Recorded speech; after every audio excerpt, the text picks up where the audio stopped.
I am Company Joe. I am the voice that gives voice to the voices. These words are of Lee Burkett, dated December 1st, 2018. Here's the thing. A eulogy. What can we say about the passing of George Herbert Walker Bush, the 41st President of the United States? There will be many who will praise him for his years of public service. I expect an outpouring of such praise from both those who supported him and those who opposed him. I will leave that to the others. I would like to focus on a little-known aspect of the man, a fact that makes him almost unique among others of his generation.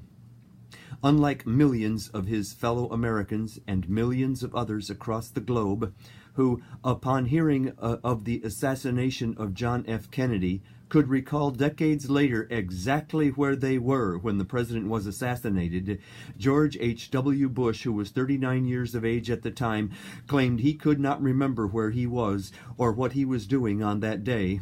This, and this alone, removes him from the masses of common people and places him in a special category of Americans. Fortunately, there is an FBI memo from that date about a phone call received 75 minutes after the assassination. An agent for the Bureau made note of a phone call from a George Bush who claimed to be calling from Tyler, Texas, which is less than 100 miles from Dallas. The caller provided a tip that Mr. James Parrott had been making threats against the president since 1961. The FBI's written record of the call noted that Bush had said he could be reached at the Dallas Sheraton in the event the FBI had any questions.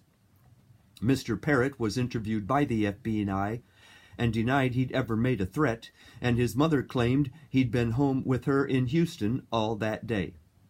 By an utterly astounding coincidence, Mr. Parrott just happened to be a political opponent of Mr. Bush, who was then running for the Senate. And by an even more unbelievable coincidence, 30 years later, this same Parrott was working on George H.W. Bush's re-election campaign against Bill Clinton.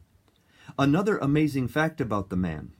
In his autobiography published in 1987, entitled Looking Forward, George H.W. Bush wrote about his appointment to become CIA director in 1975 under President Gerald Ford had been a real shocker, since his background was that of a non-professional outsider and a politician to boot. He wrote, "I'd come to the CIA with some general knowledge of how it operated. And yet in 1988, investigative reporter Joseph McBride found a memo in declassified FBI records written by FBI Director J. Edgar Hoover's own hand, dated November 23, 1963, wherein Hoover wrote, George Bush of the Central Intelligence Agency had been debriefed with others regarding post-assassination sentiments in the Cuban-American community. Somehow this revelation was completely ignored by the media. In passing, let's remember that Gerald Ford was a key member of the Warren Commission. It is also of note that two of Ford's key appointments were Donald Rumsfeld as Chief of Staff and Dick Cheney as Deputy Chief of Staff.